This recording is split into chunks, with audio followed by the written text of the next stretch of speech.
सवारीचा घेतला पावलांनी वाळवंटी तुझी सावली गळा भेट घेण्या भीमेची निघाली तुझ्या राम घोषात इंद्रायणी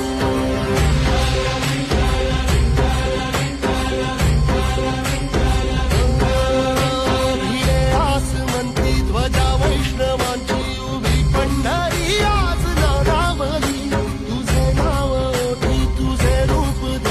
जीवाला तुझी याच गाला गली जरी बाप साऱ्या जगाचा